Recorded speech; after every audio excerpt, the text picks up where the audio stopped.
Untuk mempertahankan kelembapan pupuk kompos yang sudah jadi, pupuk perlu disirami sekurang-kurangnya 1 kali per 2 atau 3 hari. Setelah mengumpulkan informasi, kami mendapati bahwa ada peternak yang memilih untuk tidak membuat kompos dari kotoran sapi karena prosesnya yang sulit. Maka dari itu, inovasi berupa model ini dirancang untuk mempermudah para peternak dalam mengolah kotoran sapi menjadi pupuk kompos. Pertama-tama akan dipasang baik sebuah saklar atau keran di rumah peternak sesuai dengan kondisi di lapangan. Saluran air pemilik peternak akan disambung dengan pipa yang membawa air ke kontainer yang berisi pupuk kompos. Ketika saklar atau keran dinyalakan, air akan keluar dan menyemprot pupuk kompos. Inovasi tersebut dapat juga diberikan autohygrometer yang akan menyalakan pompa air sesuai dengan kelembaban yang ditentukan pada tempat pengolahan pupuk. Selama ini, peternak membuang air kotor dari kandang ke selokan. Hal ini berpotensi menimbulkan polusi air. Jika peternak memiliki modal yang lebih, dapat dilakukan renovasi yang lebih ramah lingkungan seperti membuat resapan air untuk tempat pembuangan air kotor. Kami menyarankan teman-teman semua untuk mengolah kotoran sapi menjadi pakan ternak lele. Sebab selain bernutrisi untuk lele, cara pengolahannya juga cukup mudah nih teman-teman. Yuk kita mulai. Pertama-tama, kita harus mempersiapkan alat dan bahan yang diperlukan. Kita memerlukan kotoran sapi, alas atau tempat pengaduk, EM4, dan molase. Langkah pembuatannya juga cukup mudah, yaitu pertama-tama kita menyiapkan 1 kg kotoran sapi,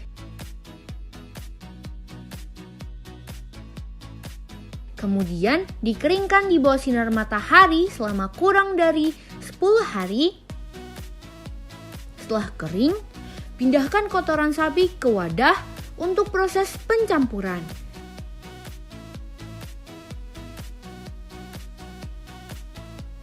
Kemudian tambahkan 10 ml EM4 dan 20 ml molase.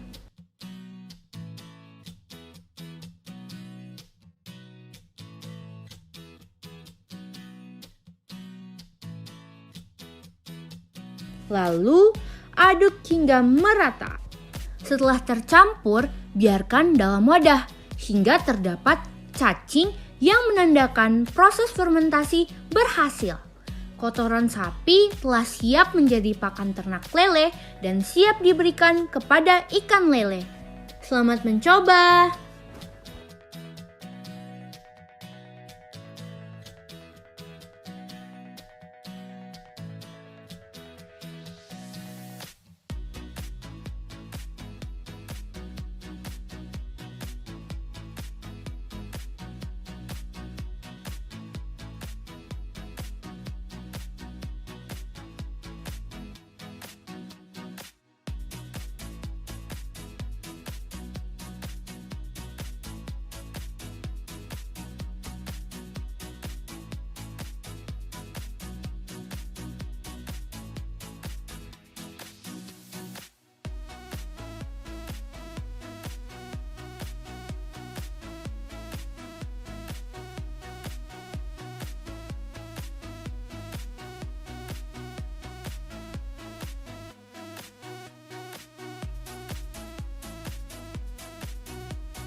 Oke, semuanya. Assalamualaikum warahmatullahi wabarakatuh.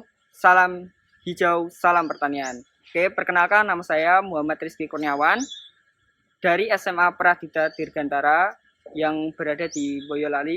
Oke, hari ini kita akan membuat pupuk kompos ya. Nah, jadi pupuk kompos ini berasal dari kotoran sapi. Nah, sebelum kita membuat pupuk kompos, alangkah baiknya kita menggunakan masker. Karena kan dalam era COVID-19 ini kita diwajibkan harus menjaga protokol kesehatan. Langkah awal kita yaitu adalah menyiapkan alat dan bahan yang akan digunakan. Adapun bahannya antara lain, yang pertama tentu saja kotoran sapi.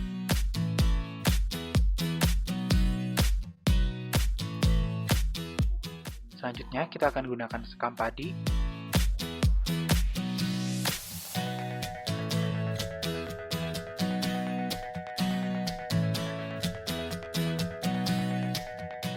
ketiga, kita juga menggunakan decomposer, bisa E4 ataupun BEKA. Nah, kita di sini menggunakan E4 saja ya. Lalu selanjutnya adalah molasses atau tetes tebu, yang boleh juga kita gunakan gula pasir atau gula merah. Nah, tapi disarankan menggunakan tetes tebu, karena kalau pakai tetes tebu, hasilnya juga akan lebih baik. Nah, tetes tebu ini berfungsi untuk memperoleh energi bagi perkembangbiakan jumlah mikroorganisme dalam E4 yang diaktifkan selama pembuatan kompos. Nah, yang terakhir adalah air yang secukupnya.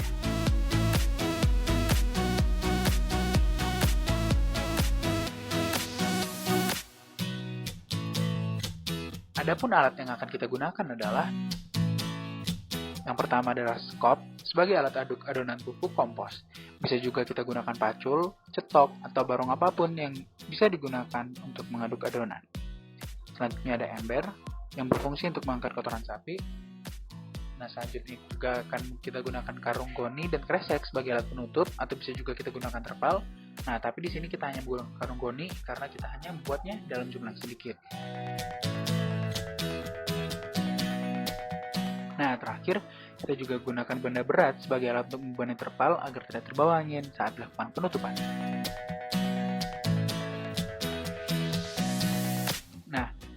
Langkah selanjutnya adalah kita gunakan terpal sebagai alasnya, karena agar tidak mengotori lingkungan sekitar. Bagi yang memiliki ruangan tersendiri, tidak perlu menggunakan penutup alas. Nah, ini kreseknya sudah saya gunting agar tambah lebar.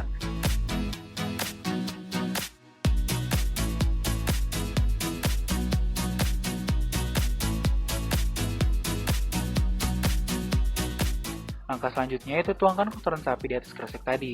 Nah, kali ini kotoran sapi yang saya pakai cuma 2 ember penuh.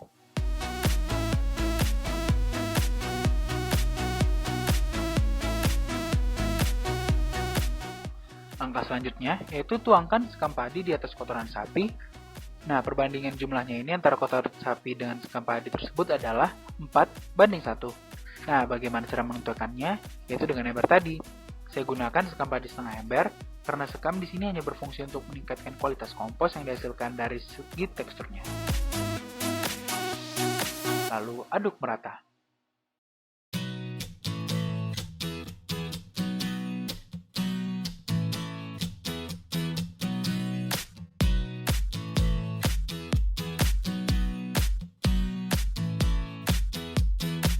Langkah selanjutnya, buat ramuan E4, yaitu dengan larutkan tetes tebunya sekitar 400 ml, yaitu atau 2 sendok makan, dengan air sebanyak 1 liter.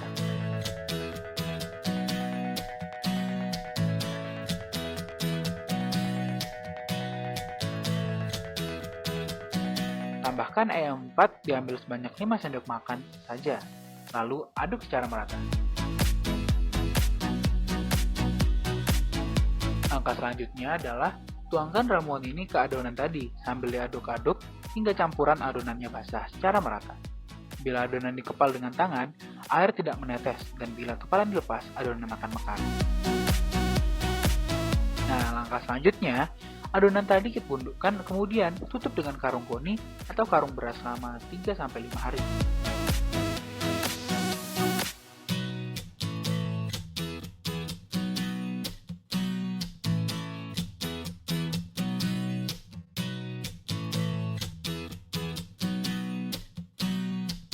Lalu langkah selanjutnya, lakukan pengadukan adonan pada hari ketiga, karena adonan akan mengeluarkan panas yang tinggi, dan kita biarkan selama 10 menit. Lalu kemudian kita tutup dengan karung goni lagi. Nah, langkah selanjutnya pada hari keempat, yaitu kompos setelah matang. Nah, sehingga panas ini tidak tinggi lagi karena telah terjadi fermentasi. Bila dipegang akan terasa hangat. Kompos ini sudah bisa digunakan, tetapi belum hancur, sehingga bentuk dan ukuran masih seperti bahan baku. Untuk menjadikan kompos halus, harus menunggu selama 21 hari. Nah, selama proses penghancuran gundukan kompos, harus diaduk setiap 1 minggu sekali. Lalu langkah selanjutnya adalah, bila kompos sudah jadi, kita akan simpan atau kita kemas. Sebelum dimasukkan ke dalam kantong plastik, karung, atau kompos, kita keringkan dulu, yaitu didiamkan saja, bukan dijemur. Nah, adapun hal-hal yang perlu diperhatikan dalam pembuatan ini antara lain. Pertama adalah kelembapan timbunan bahan kompos, karena kegiatan ini dan kehidupan mikrobika sangat dipengaruhi oleh kelembapan yang cukup, tidak terlalu kering maupun terlalu basah ataupun tergenang. Saya sarankan kelembapannya sekitar 60%, yaitu bila adonan dikepal dengan tangan, air tidak menetes, dan bila kepalan dilepas, adonan akan mekar. Yang kedua adalah temperatur tidak boleh terlalu tinggi. Temperatur itu harus dijaga agar tidak terlampau tinggi, dan temperatur maksimalnya adalah sebanyak 60 derajat Celcius. Selama pengomposan akan timbul panas sehingga bahan organik yang dikomposkan temperaturnya menjadi naik. Bahkan sering temperaturnya mencapai 60 derajat Celcius. Nah, pada temperatur tersebut mikroba akan mati atau bahkan sedikit yang bertahan hidup. Nah, untuk menurunkan temperaturnya dilakukan pembalikan timbunan bakal kompos. Yang terakhir adalah kerapatan dalam penutupan adonan. Karena udara bebas akan menyebabkan beberapa unsur adonan akan hilang sehingga kualitas pupuk akan menurun. Oke, jadi seperti itu cara membuat pupuk kompos dari kotoran sapi. Mudah bukan? Nah, sampai di sini dulu ya. Semoga step tadi bermanfaat bagi kita semua. Assalamualaikum warahmatullahi wabarakatuh. Salam hijau, salam pertanian.